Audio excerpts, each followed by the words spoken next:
A country that has killed so many of our leaders in Africa and other parts of the world, today is coming to teach us about democracy. This will be a good one for anyone that aspires for the Africa we all are fighting for. As a well-known advocate for African sovereignty, human rights and democracy, Dr. Fred Mmembe, the president of the Socialist Party of Zambia, in this speech at the Second International Forum on Democracy held in Beijing, China, spoke passionately and uniquely about the injustices that have been inflicted upon African nations by the West for the sake of maintaining their global dominance. Dr. Mmembe did not hold back in his criticism of the West, accusing them of supporting apartheid, exploiting African resources, and even assassinating African leaders who dared to challenge their supremacy. Dr. Mmembe's words struck a chord with many in attendance, who applauded his courage and honesty in speaking truth to power. His message of hope and resilience inspired many to continue fighting for a better future, one in which all people are treated with respect and dignity, regardless of their race, nationality, or socioeconomic status. And of course, that is the same goal we all are working towards achieving. Catch up with the entire speech and remain inspired. This is Uplifting Africa. They have come to Southern Africa to teach us democracy. A country that was opposed to our liberation, a country that supported colonial regimes, the apartheid regime in South Africa, the white racist minority regime in Zimbabwe, now Rhodesia, now Zimbabwe, the Portuguese colonial governments in Mozambique, in Angola, in Guinea-Bissau, and Cape Verde, today is coming to Africa to teach us about democracy.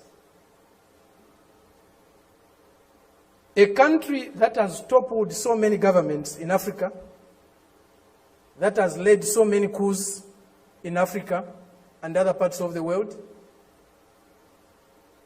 A country that has killed so many of our leaders in Africa and other parts of the world. The killers of Patrice Lumumba, those who toppled Kwame Nkrumah, those who killed Nasser, those who killed Muammar Gaddafi, today are coming to teach us about democracy. A country that has been built on brutal force, on enslavement of other human beings, on the humiliation of Africans, the exploitation of Africans, the plunder of Africa, today is coming to teach us about democracy.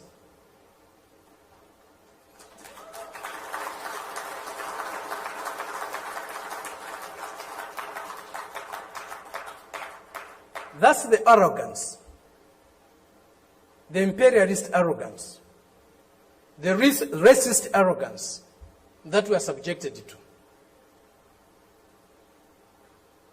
We cannot have democracy where there is hegemony of the strongest, mightiest imperialist power. We cannot have democracy where a country's resources, a country's decisions are dictated to by another country. A country that is dominated by another country cannot be democratic. A country that lacks sovereignty cannot be democratic. A people that cannot decide for themselves cannot be democratic. A colony, a neo-colony cannot be democratic. That's why today, even at the United Nations, membership is on the basis of sovereignty. Only sovereign nations can be members of the United Nations, because only sovereign nations can decide for themselves. A colony cannot be a member of the United Nations. It's not by accident. It's not a mistake. if you have no respect for the dignity of others, if you have no respect for the sovereignty of other countries, you cannot claim to be a champion of democracy. They used to say, all roads lead to Rome. Today, we can confidently say, all roads to progress, all roads to what is better for humanity lead to Beijing.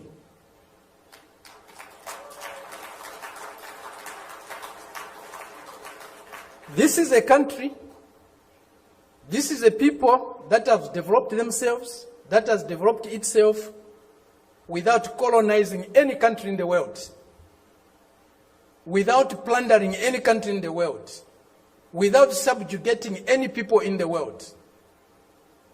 This is a country that is developing with maximum respect for others, for their history, for their cultures, and recognizes the diversity that is there in civilization. We were only taught one form of civilization, one form of modernization. That was the Western way.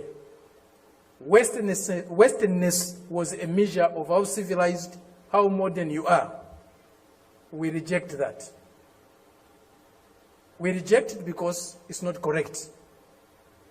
We reject it because it's undemocratic.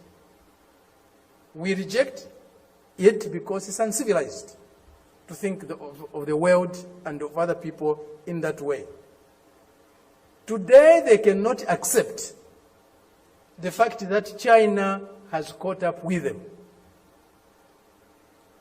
China is about to surpass them in many areas of human endeavor.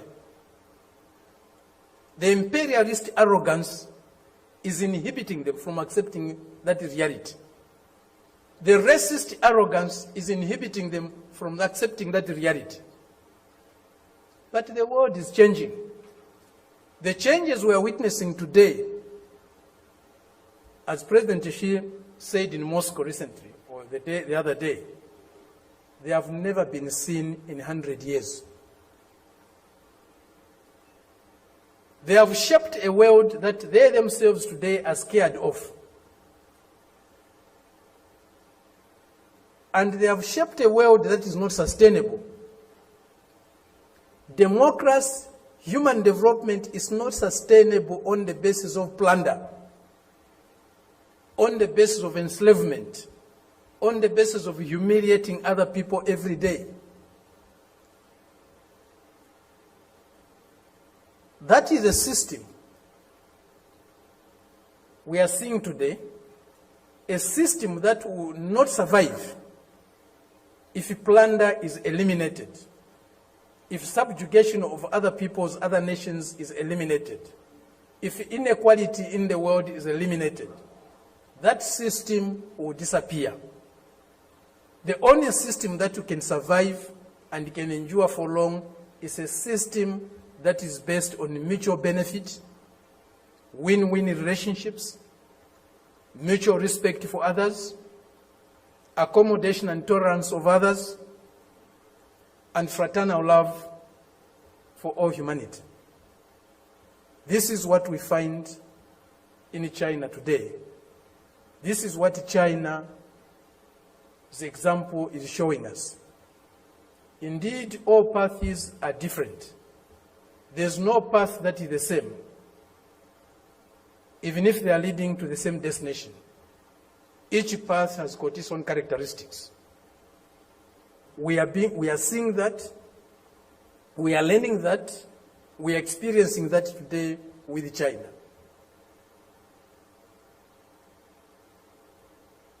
There are many things that need to be done to get the world that we want. A more just, a more fair, a more peaceful world is possible, but it won't drop from the skies. We have to struggle for it. And as Fidel said, if we struggle, we'll win. Thank you very much.